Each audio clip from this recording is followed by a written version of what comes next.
we're going to be going to 2 properties this year, and we're going to start doing our very first paranormal investigation. Right. Maybe people will hear my nervous laugh. Maybe that's a good time to. I bet they will, Nick. You know, I bet they will. You know, here's the thing: the haunted Hensdale house. Mm-hmm. So I've been talking to the guy that basically runs their page, right? One of their pages, anyway. And I've struck up a pretty cool relationship and some investigators that have done that property. And the big thing for him is he always wants to make sure that the Dandy family story is always extremely accurate. Like that's a big thing for him. And he gets frustrated when people do not tell that story correct. So when we go there, obviously I want to tell the story correctly. Yeah. And the interesting thing about that location is it's not necessarily known to be nice there. Oh, I'm liking it already. Yeah. So they're thinking there's activity there that like one of the paranormal investigation groups that goes, it's not a group, it's a guy, but his name is Link Dandy Paranormal Network. Mm-hmm. And on his very first time there, it was him and a guy that was helping him set everything up. Right. Went through the entire day, nothing. Didn't have anything.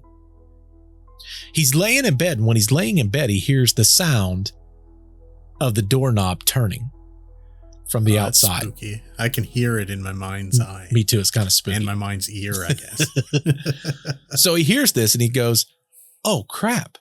Like someone's breaking into the house. That's what he's thinking. Yeah. Because people do go there unannounced because they're curious about the stories that they hear. Man, I wonder if that's something we're going to have to worry about. It probably is. We need to be careful when we go there. Right. Obviously, there's signs about trespassing and stuff like that. But that being said, people do show up. Right. And they they want to stop by and see if people will give them a tour. Well, unfortunately, when we're there, you're not getting a tour. We're going to tell you to leave. Right. Yeah. Because we're doing our investigation. We can't afford to have somebody, screwing our time up because it's a very limited time frame. Yeah, that's our time. Correct. We paid for that. Time. It's not. Right. It's not free to go. It's not like they're like, "Hey guys, come on down for free." Party at the Hensdale house. Exactly. No. So we're going to be going there, but on Link's, when he hears this noise and he hears someone potentially breaking in, right? He started thinking, "Well, wait a second. If someone was breaking in, I would have heard these footsteps walking up the porch, and I didn't hear that." Right. And then he's like, oh, wait, this has to be what I've read about and what I've, been told to experience here.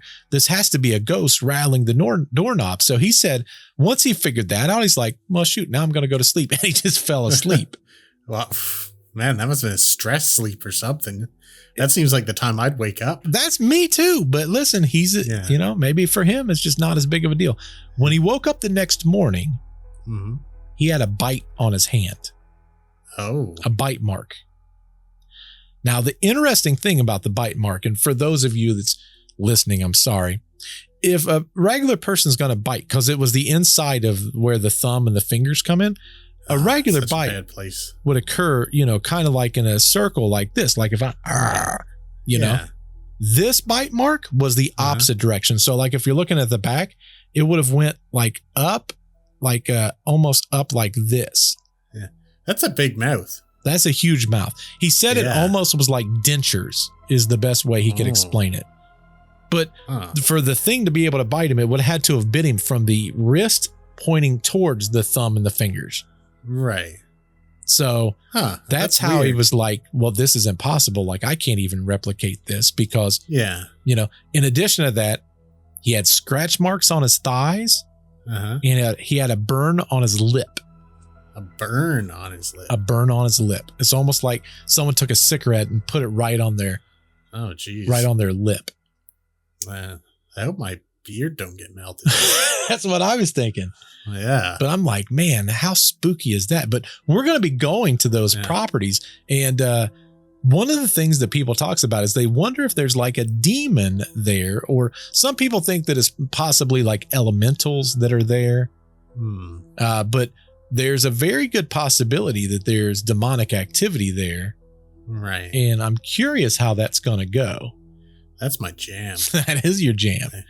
I'm into it. You know, when they talk about demonic activity, though, that gets a little bit spooky because it's a different, like you really have to go into that significantly different than just, hey, there's ghosts here and they used to be people and they're really nice.